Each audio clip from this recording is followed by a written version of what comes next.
Hello மக்களே, weekend ஆரம்பிச்சிருச்சு. இந்த வீக்கெண்ட் எல்லோரும் ஹாப்பியாக ஜாலியாக என்ஜாய் பண்ணுறதுக்கு ஒரு பிளான் வச்சு ஓட்டிகிட்ருப்பீங்க. I know that. ஸோ குயிக்காக ஒரு விஷயம் ஷேர் பண்ணணுன்னு வந்திருக்கேன். ஸோ இன்றைக்கி மாரல் ஸ்டோரிஸை விட ஒரு ஒரு முக்கியமான விஷயம் சொல்லலான்ட்டு யோசிக்கிறேன். That is like, how many of you know silent angels? என்னது சைலண்ட் ஏஞ்சல்ஸ் அப்படின்னு யோசிக்கிறீங்களா? சைலண்ட் ஏஞ்சல்ஸ் அப்படிங்கிறவங்க யாருன்னு பார்த்தீங்கன்னாக்கா, சில பேர் இருப்பாங்க.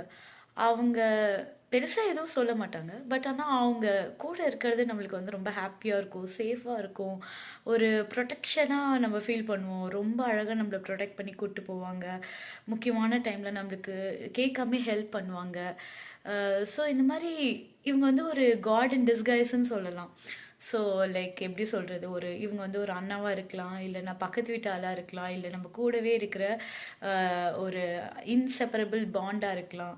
லைக் ஹஸ்பண்ட்ஸாக இருக்கலாம், ஒய்ஃபாக இருக்கலாம், இல்லைனாக்கா அப்பா அம்மா, யார் வேணால் இருக்கலாம். ஸோ இவங்க எப்படின்னா லைக் சைலண்ட் ஏஞ்சல்ஸ் அவங்க தான். ஸோ இவங்களுக்கு நம்ம தேங்க் பண்ணதே கிடையாது. ஸோ உங்களுக்கு இந்த மொமெண்ட்டில் யாரெல்லாம் சைலண்ட் ஏஞ்சல்ஸாக இருக்காங்களோ, அவங்க இல்லைன்னா உங்கள் வாழ்க்கை நகரவே நகராதோ, அவங்களுக்கெல்லாம் சின்னதாக ஒரு தேங்க்யூ சொல்லி பாருங்கள். லைஃப் ரொம்ப அழகாக இருக்கும். With this note, have a great weekend. Bye bye.